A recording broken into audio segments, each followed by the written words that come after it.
What if a single disaster had changed the fate of an entire continent? The Great Fire of London in 1666 consumed thousands of homes. But what if it had spiraled out of control and spread across Europe? Imagine Paris, Rome, Amsterdam, and countless other cities engulfed in flames, reshaping the course of science, culture, politics, and global power. In this timeline, Europe faces devastation unlike anything in recorded history. Governments collapse, knowledge is lost, and human resilience is tested like never before. From the ashes, new powers rise, technology evolves differently, and the world we know is forever altered. Lean back and imagine a Europe reborn from fire, where every choice echoes through centuries of history. September 1666 began like any other autumn in London, but a single spark in a bakery ignited a catastrophe that would shape history. The city's narrow streets, wooden homes, and congested neighborhoods fueled the fire with terrifying speed. Citizens attempted to douse the flames with buckets and rudimentary pumps, but their efforts proved futile. Smoke rose like a black storm, blotting out the sun, while merchants abandoned their goods and families fled. The city's leaders, underestimating the fire's potential, hesitated, sending mixed messages and confusing the populace. In a matter of hours, the fire leapt from street to street, engulfing entire districts, marking the beginning of a disaster that would not remain contained within London. As the fire grew, rumors of it spreading beyond the city walls began to circulate.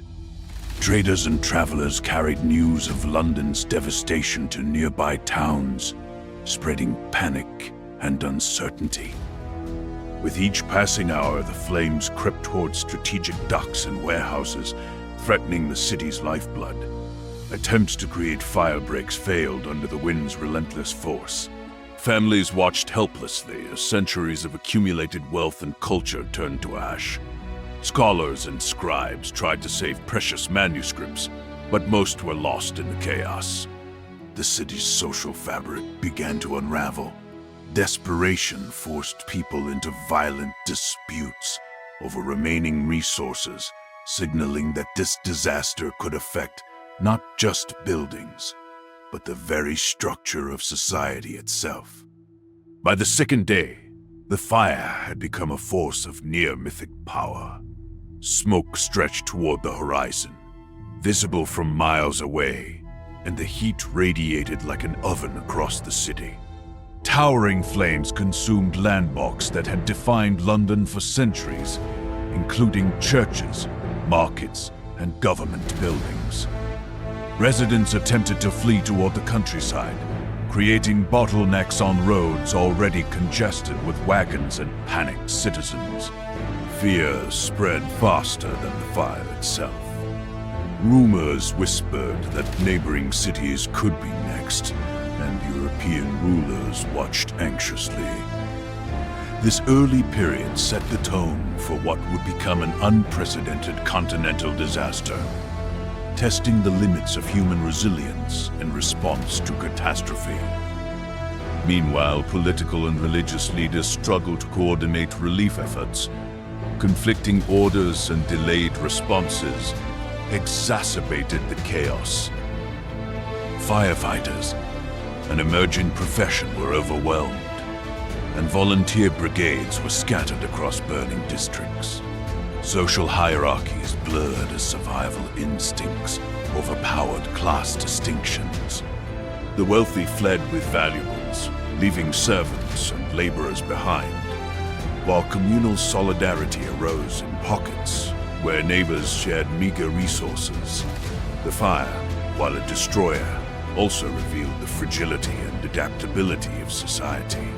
Communities learned to improvise under extreme stress, improvising water channels, temporary shelters, and emergency protocols. These early lessons would resonate far beyond London, shaping humanity's understanding of disaster management. By nightfall, the city was a glowing inferno. Streets unrecognizable, buildings collapsed, and the Thames reflecting rivers of fire. Citizens huddled in open squares, watching their homes burn, uncertain of the fire's trajectory. Reports reached distant towns. The flames, if unchecked, could travel further, feeding on dry forests, wooden structures, and wind-swept fields. Fear spread across England as people imagined Paris, Amsterdam, and even Rome succumbing to the same fate. Early attempts at international aid were hampered by slow communication and political mistrust. The fire was no longer a local disaster. It was the spark of a potential European catastrophe, one that could redefine history if it continued to rage unchecked. The fire's relentless expansion forced thousands to flee into the countryside, creating massive refugee crises. Villages surrounding London were overwhelmed, unprepared for the influx of traumatized citizens. Disease spread in the aftermath, exacerbated by unsanitary conditions and contaminated water. Farmers struggled to feed the displaced, and small towns faced the dual challenge of helping refugees while protecting their own resources. Governments attempted to coordinate relief but faced logistical nightmares. The scale of destruction revealed the vulnerability of densely populated areas and highlighted the need for organized disaster management, a lesson Europe would carry into future centuries, though at great human cost in the immediate years. By the third day, the flames had reached the outskirts of London, consuming warehouses packed with flammable goods and threatening the docks along the Thames. Merchant ships were destroyed, disrupting trade networks and sending shockwaves across the economy. News spread via messengers and fleeing traders that the fire could jump beyond England. Panic gripped both commoners and nobility, many of whom began hoarding supplies or attempting risky evacuations. Scholars tried desperately to save books, maps, and instruments, but most knowledge that had survived centuries of wars and neglect vanished in hours. The loss was not merely material. Europe's intellectual foundation teetered on the brink. European capitals watched in horror as the disaster escalated. Rumors of fire spreading to continental cities reached Paris, Amsterdam, and Rome. Merchants shuttered trade routes, fearing the destruction of goods and ships. Political leaders debated military measures to protect urban centers, while scientists warned of the risks of contagion and famine following the displacement of millions. Meanwhile, the fire's intensity grew beyond imagination. A wave of destruction, unstoppable by conventional means. Humanity faced a test of resilience, strategy, and coordination. The Great Fire of London was no longer a local event. It threatened to rewrite the social, political, and economic map of Europe entirely. By day 4, the fire's smoke was visible across the English Channel, a terrifying omen to neighboring nations. Cities fortified their walls and stockpiled provisions in anticipation, but panic and misinformation spread faster than fire breaks could be established. Refugees carried news of the devastation, sometimes exaggerated, amplifying fear and urgency. European rulers began sending envoys, though coordination was slow due to primitive communication methods. In London, survivors improvised shelters and rudimentary firefighting methods, discovering the importance of organization, leadership, and community. These desperate measures would influence European urban planning for generations to come, but immediate survival remained uncertain. By the 5th day, the fire had consumed more than half of London and threatened to engulf surrounding towns. Historians would later speculate how a continued spread might have destroyed Paris, Rome, and Amsterdam, permanently altering Europe's trajectory. Refugees clung to life in forests and fields. Governments scrambled to maintain order, and international powers faced a crisis unlike any before. This initial phase set the stage for the rest of the continent's struggle against an unstoppable disaster, highlighting both the fragility and resilience of humanity. Europe stood on the edge of a new reality, one shaped by fire, fear, and the desperate will to survive. As the fire from London continued to rage, its terrifying potential reached the ears of neighboring nations. Merchants, travelers, and envoys spread word of the disaster across the English Channel and through the Low Countries. In Paris, rumors sparked panic. Citizens barricaded doors, hoarded supplies, and fled toward the countryside. Amsterdam reinforced its canals and warehouses, fearing a similar fate. Rome and Madrid, although geographically distant, began to mobilize emergency plans, sending couriers to warn local populations and fortify key urban centers. The fire's psychological impact matched its physical devastation, as Europe began to realize that one spark in a bakery could cascade into continental catastrophe, challenging the very foundations of civilization and governance. Trade routes across Europe were immediately disrupted. Merchants refused to send ships to English ports, fearing total loss of cargo, and caravan traffic slowed as roads filled with refugees and fleeing animals. Political leaders convened emergency councils, but indecision and fear slowed their response. Scientists and early engineers attempted to design fire breaks and improved urban planning, but knowledge lost in London hindered their effectiveness. The continent's interconnected economies, once a source of wealth, became conduits of panic and disorder. Families struggled to survive, towns competed for limited resources, and a sense of shared security eroded. Europe's urban centers, once symbols of culture and prosperity, teetered on the brink of collapse under the weight of one devastating disaster. By the third month, the Great Fire had become an omnipresent threat in conversation, imagination, and planning. Neighboring regions began stockpiling materials to prevent spread, digging moats and creating rudimentary fire breaks. However, wind, dry conditions, and human error rendered many measures ineffective. Social unrest emerged as fear of contagion, famine, and economic ruin mounted. Intellectuals debated the causes of such a catastrophe, attributing it to divine punishment, political negligence, or natural inevitability. These debates, though largely theoretical at the time, influenced European philosophy, governance, and early disaster preparedness strategies. Humanity was beginning to grasp that survival required both foresight and collective action on an unprecedented scale. Meanwhile, refugees from England sought sanctuary in the Low Countries, France, and beyond. Villages and towns struggled to accommodate the influx, creating tensions and conflicts over food, shelter, and security. Cities far from the fire's immediate reach faced moral dilemmas: how to balance their own survival with aid to those displaced. Religious institutions attempted to provide support, offering shelter and supplies while calling for prayer and reflection.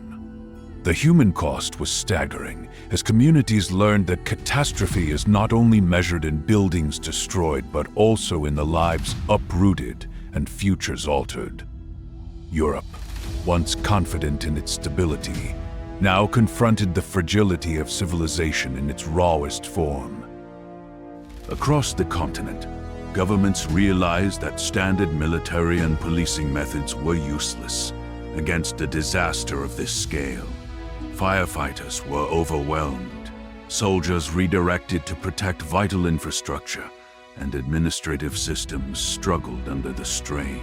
Merchants, artisans, and scholars faced the possibility that centuries of accumulated knowledge and wealth could vanish overnight. Rumors of entire cities falling to fire reached Venice, Hamburg, and Lisbon, prompting preemptive evacuation and fortification efforts. The psychological impact, fear, uncertainty, and the looming sense of an unstoppable force was as powerful as the flames themselves. Europe entered an era defined by vulnerability, adaptation, and the dawning realization that the fire might reshape its entire trajectory. By the middle of 1670, the fire had jumped across rivers and forests. Aided by strong winds and dry conditions, towns in southern England were devastated, and ports along the Channel reported destroyed ships and warehouses. Refugees continued to pour into France and the Low Countries, overwhelming local authorities. Grain shortages emerged as farmland was abandoned or burned, creating famine in regions previously considered safe. Merchants struggled to adapt, rerouting trade and negotiating for scarce resources. Scholars warned that Europe's cultural and intellectual progress could stall for decades, as centuries of manuscripts, art, and scientific instruments were either destroyed or inaccessible. The fire's destructive force had grown from a local tragedy into a continental crisis. Across the Channel, Paris faced its first real test of survival. Authorities attempted to implement fire breaks, demolishing wooden structures to halt the flames' advance. Despite these efforts, panic spread through the streets, and social unrest emerged as food and shelter became scarce. Artists and scientists sought to save their works, but many failed, leading to permanent loss of knowledge and cultural heritage. Religious and political leaders delivered sermons and proclamations, urging citizens to maintain faith and order.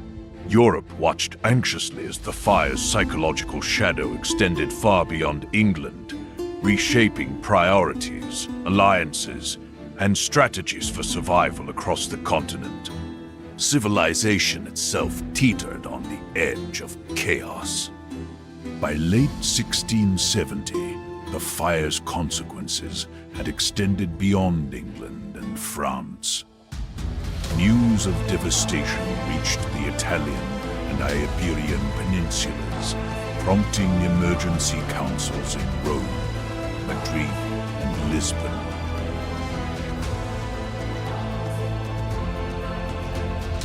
European powers debated whether to divert resources from military campaigns to disaster mitigation. Merchants rerouted ships and caravans, fearing the loss of goods, while populations prepared for potential evacuations. The fire forced innovation in urban planning, widened streets, stone construction, and organized firefighting brigades became essential considerations. Humanity's understanding of disaster management evolved rapidly, driven by necessity. The crisis highlighted both Europe's vulnerability and its capacity to adapt under extreme stress. By the end of the year, the fire's ripple effects were undeniable. Economies faltered, cities reeled from loss of population and infrastructure, and social hierarchies shifted as survival became paramount. Refugee influx altered demographics, creating tensions but also fostering unexpected cultural exchanges. Scholars lamented the destruction of libraries and laboratories, knowing that centuries of accumulated knowledge were lost. Political boundaries became fluid as weakened states struggled to maintain authority over devastated regions. The fire's physical and psychological impact prompted a reconsideration of Europe's reliance on urban concentration.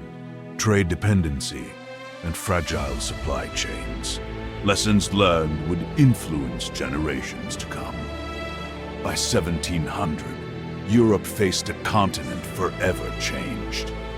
Cities had been rebuilt selectively, trade networks were altered, and global power shifted unpredictably. Some regions emerged stronger, having adapted quickly to crisis, while others languished in recovery. Knowledge, art, and culture had suffered irreversible losses, yet human resilience persisted. This era demonstrated that catastrophe could simultaneously destroy and inspire, reshaping society, politics, and innovation in ways never imagined. The fire that began in London had become a defining event of European history, a cautionary tale of how fragile civilization can be when faced with forces beyond its control. By 1700, the worst of the fires had passed, leaving Europe in ruins.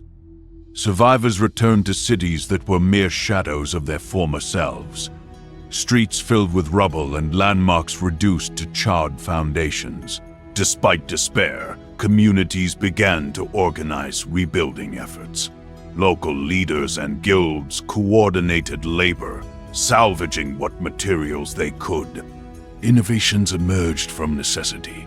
Stone replaced wood, wider streets were planned to prevent future catastrophes, and early firefighting brigades were established. People had learned that survival required foresight, cooperation, and adaptability. These rebuilding efforts, though slow, laid the foundation for a new European order born from fire and human resilience, shaping urban planning for centuries to come. The intellectual cost of the fire was staggering, with countless manuscripts, artworks, and scientific instruments destroyed. Scholars and philosophers worked tirelessly to reconstruct lost knowledge, sharing what remained in newly formed networks across Europe. Universities in spared regions became hubs of collaboration, attracting displaced minds from devastated cities. This forced migration inadvertently accelerated the exchange of ideas, despite the physical destruction. Artists adapted to the new environment, creating works that reflected resilience, loss, and hope. The cultural landscape shifted dramatically. What had been a Europe confident in its progress now embraced adaptability and innovation as essential virtues. Humanity's determination to preserve knowledge became the defining trait of this era. Economically, Europe faced years of instability. Trade networks disrupted by fire were rebuilt along new routes, often bypassing traditional hubs. Cities like Amsterdam and Lisbon, less affected by the flames, rose in prominence, benefiting from displaced merchants and artisans. Local economies diversified as populations adapted to shortages, experimenting with alternative agricultural methods, early manufacturing, and novel trade agreements. Governments, weakened by destruction, sought new forms of taxation and administration to fund reconstruction. Amid these changes, ordinary citizens discovered unprecedented agency, participating in rebuilding projects, crafting tools, and establishing local markets. The fire, though devastating, catalyzed innovation and reshaped power structures across the continent. Socially, Europe underwent dramatic transformation. Refugees integrated into surviving communities, blending cultures, traditions, and skills. Previously rigid hierarchies became more fluid. As survival demanded collective effort and ingenuity, religious institutions played a dual role, offering charity and moral guidance while asserting influence in newly formed towns. Cities adopted stricter building codes and fire prevention measures, emphasizing communal responsibility.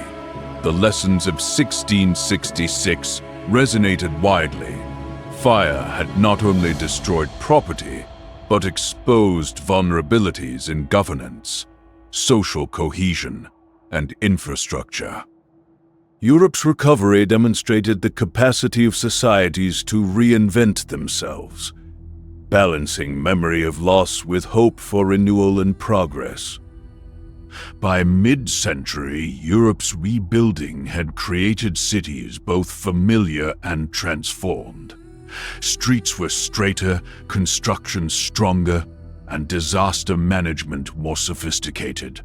Intellectual and cultural life gradually regained momentum, fueled by the determination of displaced scholars and artisans. European powers, while still recovering economically, began exploring new avenues of influence, with colonies playing a larger role in global trade.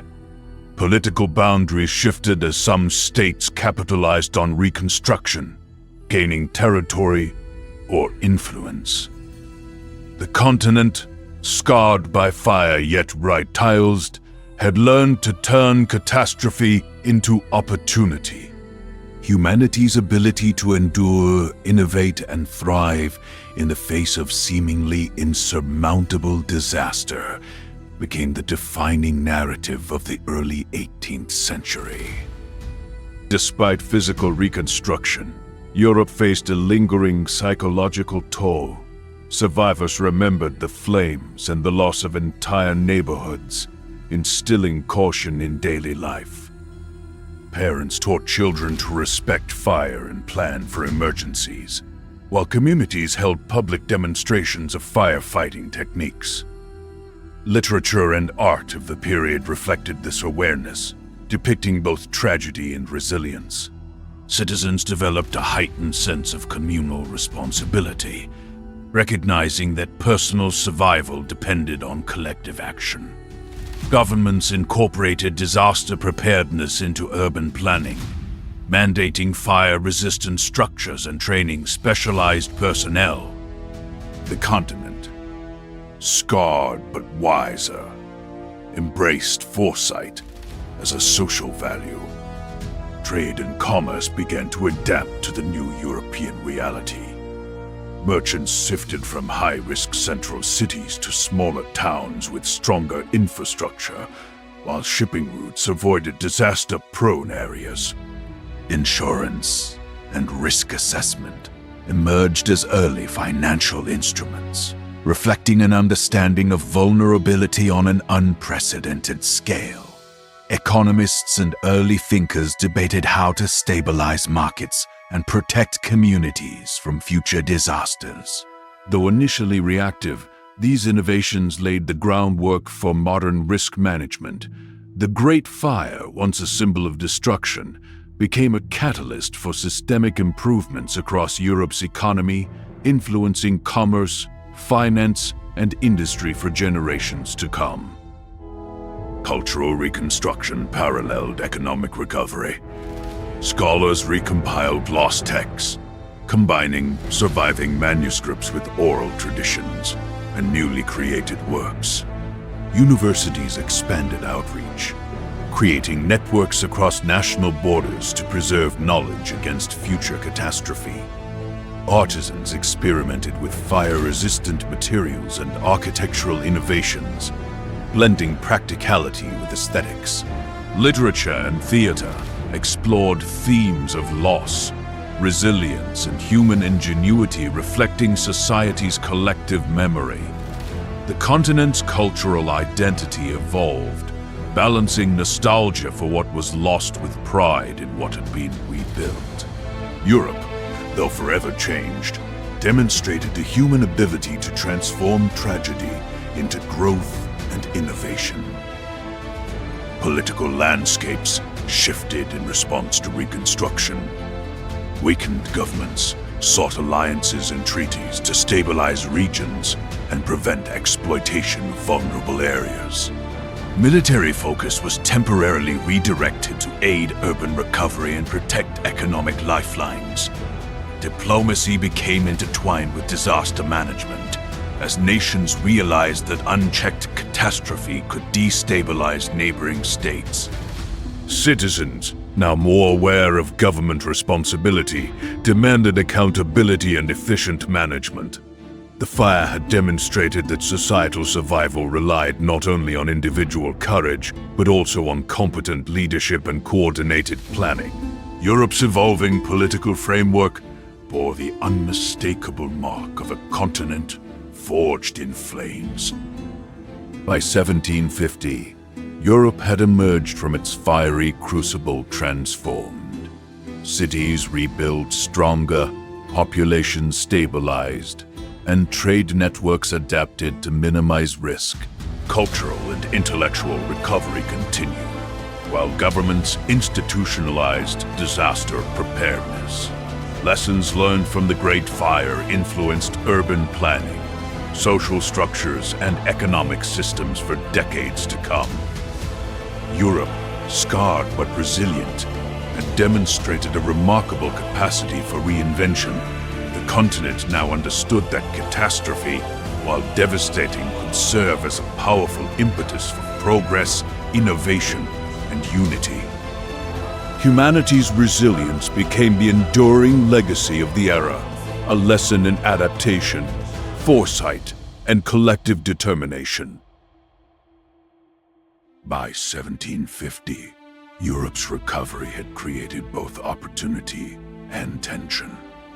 Cities rebuilt stronger, yet memories of the Great Fire lingered, shaping public behavior and policy. Populations were more cautious but curious, driven by an emerging desire to explore and expand beyond familiar territories. Maritime nations considered ambitious voyages to the Americas and the Indies, yet fear of catastrophic fire, unpredictable storms, and disease tempered their ambitions. Governments encouraged controlled exploration, emphasizing preparation and risk mitigation. The fire's legacy had transformed the European psyche, a cautious optimism fueled by lessons learned, a mix of ambition and fear that would guide decision-making in politics, commerce, and exploration for decades to come. Despite renewed curiosity, Europe hesitated to fully commit to maritime expansion. Voyages were meticulously planned, yet rumors of distant lands' dangers, from hurricanes to hostile populations, created hesitation among sailors and investors. Explorers debated whether to risk crossing unknown oceans, while cartographers produced detailed maps based on limited knowledge. Coastal cities invested in shipyards and safety infrastructure, but remained wary. Citizens, influenced by the memory of the fire, questioned whether venturing further was worth potential loss. This tension between ambition and caution defined the era, shaping trade, diplomacy, and scientific exploration. The continent teetered between stagnation and discovery, its trajectory dictated by lessons learned from catastrophe. Intellectual curiosity grew alongside caution. Scientific societies, fueled by survivors' observations, studied fire prevention, urban planning, and maritime navigation. Academies promoted cross-border collaboration, sharing knowledge of construction, agriculture, and disaster mitigation. Wealthy patrons sponsored voyages, hoping to expand trade and gain prestige, yet demanded strict safety measures. Education increasingly emphasized preparedness, adaptability, and observation, encouraging citizens to balance curiosity with prudence. Europe's culture evolved into one that revered knowledge but respected its limitations, understanding that the ambition to explore could bring both prosperity and peril. Fire had taught a lesson that would echo in minds and policies for generations. Socially, Communities faced new challenges as populations stabilized and migrants integrated into growing cities. Cultural exchange intensified as displaced people brought traditions, skills, and knowledge from affected regions. Urban design incorporated lessons from prior disasters with wider streets, fire-resistant materials, and centralized water systems. Festivals, literature, theater celebrated resilience, caution, and ingenuity, embedding collective memory into daily life. Citizens learned to admire both bravery and prudence, cultivating a society that honored survival as much as exploration. Europe's recovery had created a generation that viewed the unknown with respect, acknowledging the fine line between ambition and recklessness while preparing to navigate it wisely. By the late 18th century, Europe had achieved relative stability, yet the fire's shadow influenced every major decision. Trade routes expanded cautiously. Colonies were approached with meticulous planning, and scientific voyages were scrutinized for risk. Nations competed for resources while avoiding unnecessary exposure to danger, balancing ambition with the hard-won knowledge of vulnerability. Citizens debated the ethics of exploration, wealth, and territorial expansion, considering the lessons of catastrophe. The memory of destruction acted as both a warning and motivator, driving innovation in engineering, navigation, and governance. Europe's cautious optimism laid the groundwork for future advancements, while instilling respect for forces beyond human control. By 1770, Europe's cautious exploration reached the edges of the known world. Ships approached the Americas and Caribbean islands. Yet fear of the unknown limited full-scale colonization. Sailors debated storms, disease, and unfamiliar territories, while financiers hesitated to invest in risky ventures. Governments issued strict guidelines for expeditions, prioritizing safety over speed or profit. Lessons from the Great Fire had embedded caution into societal DNA. Humanity now understood that survival depended not just on ambition, but on meticulous planning and risk assessment. Exploration became a measured pursuit, with calculated steps rather than reckless leaps into uncertainty. Despite restraint, Europe's curiosity could not be fully contained. Scientific voyages collected data on geography, flora, and fauna, creating detailed maps and knowledge previously unknown. Scholars analyzed patterns of disaster, weather, and fire, applying lessons from history to maritime and urban planning. Wealthy patrons funded these expeditions as intellectual ventures, prioritizing discovery over immediate profit. Social hierarchies adjusted to accommodate expertise and merit, valuing careful decision-making as much as bravery. Citizens celebrated knowledge gained from exploration while acknowledging the fragility of life and civilization. Caution and curiosity became intertwined, shaping the European approach to global expansion. By 1780, coastal cities strengthened infrastructure to prepare for both natural and human threats. Harbors were reinforced, fire breaks maintained, and local militias trained in disaster response. Citizens, educated in the lessons of prior catastrophes, participated actively in community defense and preparedness. Cultural works reflected this blend of ambition and caution, celebrating exploration while warning of hubris. Commerce gradually recovered, yet investment strategies emphasized sustainability and risk management. Europe had transformed. Curiosity persisted, but tempered by foresight and collective wisdom. The continent balanced the desire to expand with the reality of potential loss, shaping a uniquely pragmatic approach to progress. Socially, the fire's legacy fostered resilience and adaptability. Communities developed stronger networks of mutual aid, ensuring rapid response to crises.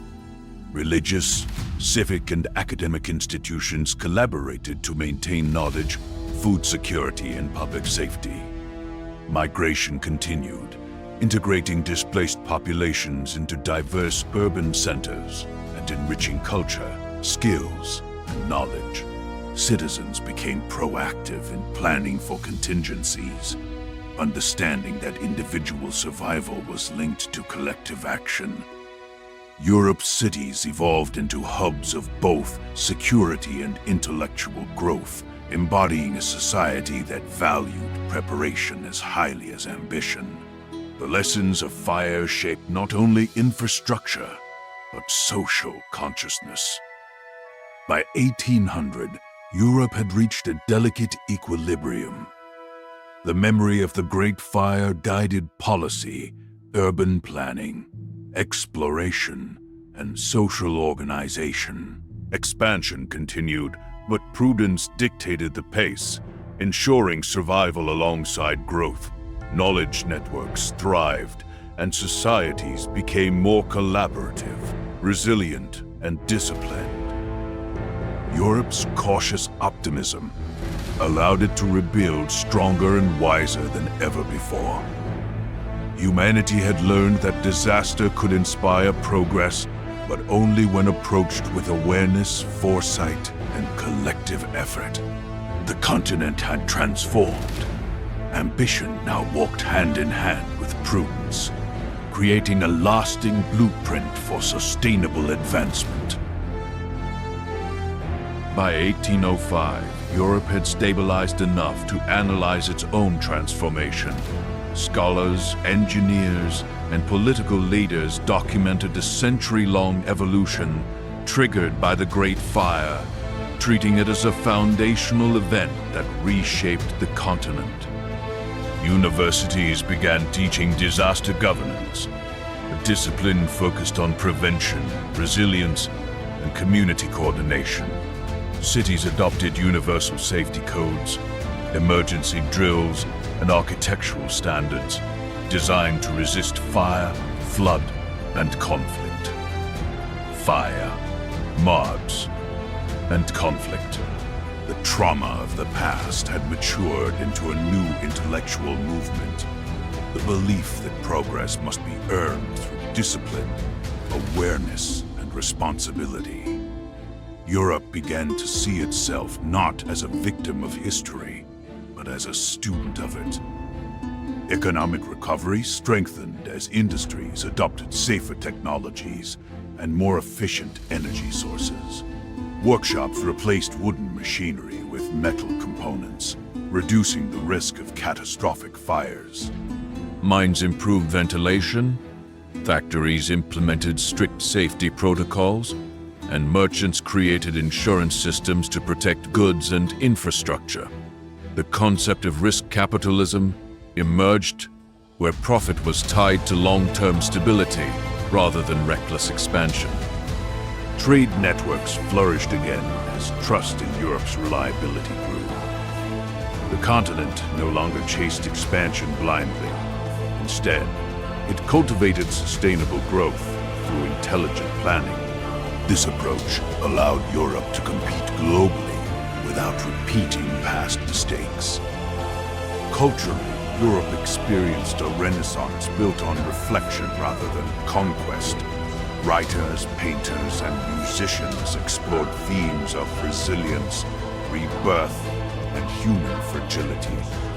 Monumental artworks depicted the Great Fire not as an ending but as a turning point, a symbol of transformation. Philosophers debated the balance between ambition and caution, shaping new ethical frameworks that influenced politics and science. Citizens internalized these ideas, developing strong civic pride rooted in preparedness, unity, and historical awareness. This mindset created a generation that valued knowledge as much as bravery, encouraging societies to think before acting. Europe's culture became both introspective and innovative, driven by the desire to improve without repeating past errors. Politically, governments restructured to prioritize coordination and public safety. Interstate alliances emerged, focusing on sharing knowledge, resources, and early warning systems. Leaders understood that one city's disaster could quickly become a continental crisis. Diplomatic efforts increased as nations collaborated on infrastructure, fire control strategies, and food security measures. The result was a Europe more unified than it had ever been, not through conquest or empire, but through shared vulnerability and collective responsibility. Citizens trusted institutions more because they witnessed real, practical improvements. Political stability grew from competence, transparency, and community-focused leadership, replacing the old cycles of rivalry and conflict. By the mid-1830s, Europe's technological innovations accelerated. Steam engines became safer, transportation networks expanded, and communication systems improved. Inventors focused on practical machines that reduced human risk: fire-resistant textiles, atmospheric monitors, early mechanical alarms. These advancements made cities more secure and efficient, allowing commerce and daily life to function smoothly. Rather than pushing outward into new continents, Europe pushed inward into knowledge, science, and long-term planning. The Great Fire's shadow no longer frightened society. Instead, it motivated brilliant minds to create a world where such devastation could never happen again. Progress had become deliberate, calculated, and deeply rooted in collective memory. Education became the backbone of Europe's transformation. Schools emphasized practical sciences, engineering, and civic responsibility. Children learned not only reading and mathematics, but also fire safety, structural integrity, and community coordination. This new curriculum produced a generation of problem solvers who saw danger as something preventable, not inevitable. Universities expanded programs in urban planning, resource management, and environmental studies.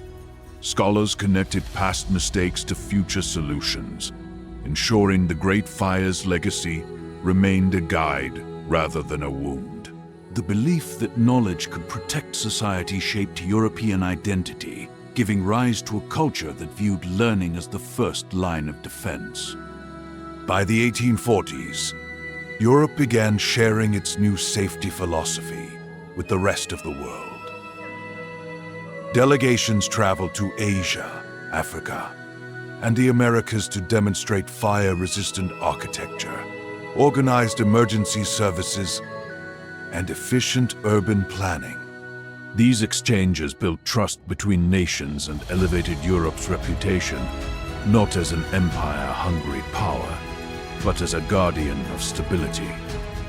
International conferences emerged where leaders discussed disaster prevention, trade protection, and cooperative science. Europe no longer exported conquest, it exported resilience.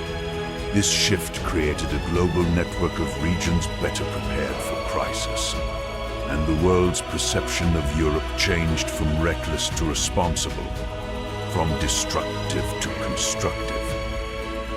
Cultural unity strengthened as shared experiences forged a new European identity. Festivals commemorated survival and rebirth, honoring the efforts of firefighters, builders, scholars, and ordinary citizens who rebuilt society.